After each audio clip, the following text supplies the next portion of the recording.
students from the village of Hosanna, Ethiopia, are celebrating clean water in their school, thanks to the efforts of Helen Boxwell, founder and executive director of the Huntington-based nonprofit H2Empower. All the money that we raise today will go to girls' education and our efforts to keep girls in school. Through events like today's screening at the Huntington Cinema Arts Center of the film Lamb, the first ever Ethiopian film to make the Cannes Festival's official selection, Boxwell raises money and educates fellow Long Islanders about the need for intervention in Hosanna and other parts of Africa. The library now is filled with students all the time. Today we're very excited to be at the Cinema Arts Center to show an Ethiopian film. It is the first Ethiopian film to go to the Cannes Festival. It's got awards, all kinds of awards internationally. So we're sharing a bit about Ethiopian culture, and at the same time we're able to talk about our work in Ethiopia. H2Empower has been working now for 14 years in Ethiopia, and this is a way to share Long Island some culture and information about what we're doing. Besides developing critical infrastructure like clean water and roads, H2Empower's mission is to provide access to knowledge and literacy through education, especially for girls. The role of women traditionally in Ethiopia has been to take care of the household, so their educational opportunities have been neglected. Slowly that's changing, providing educational opportunities for women, empowerment, awareness, education, and we have actually formed a few women's empowerment groups over there which are peer-led mentorships, which have had a great impact. They are still very marginalized within the country itself. Not given the same, sort of equality, and that's very evident working in the country, working in the field of education, but also working with other governmental organizations as well. In order to raise population, to raise, a people up, it has to be of equal, care and thought, and this should go into all populations, but mostly women there, yes, they are incredibly marginalized, not given the same opportunities. 82% of women in Ethiopia are illiterate, according to the United Nations.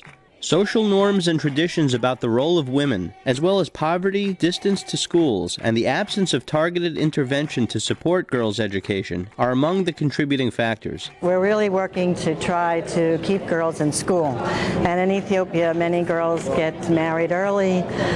They have lots of duties that make it difficult for them to go to school. Women, had to carry all the burden, and that's like a tradition, and men work outside and women had to, deal with the stuff. And she saw that, and she been going to Ethiopia every year, trying to fundraisers to get water in and building classrooms. We're working with parents and community and the adults and teachers and girls clubs to to support girls and change attitudes and encourage them and enable them to continue their education. Because we know that if they continue their education, their health, their success, financial success, their future is much more improved rather than if they don't have an education. This is a good opportunity, and it's a global opportunity. And I'm all about this global initiatives. We don't live in isolation anymore, and certainly the politics and times can bear us out. So the more that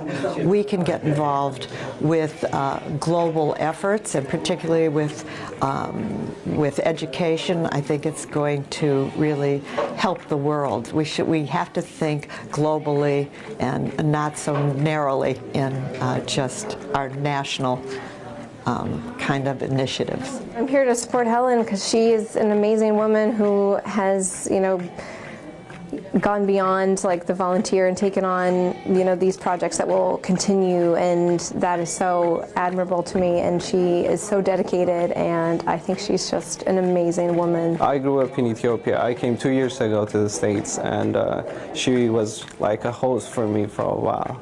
It's just a touchstone, and I think the film will give you a sense of who these beautiful people are, and in so many ways. They have so little, but they have so much, and they've really taught me so much about life and about what's important. This is a country that's very dear to my heart. It has molded and shaped me into, you know, the person that I feel like I always wanted to be. The work of Helen Boxwell has been inspirational to many over here in our Long Island community, and has been extremely inspirational to the Ethiopian community out there. She has so many friends and family members, and she's considered a mother to thousands, and the love and embrace that they provide for her has just been a driving factor a motivating factor in why she's worked so tirelessly to create such an impact.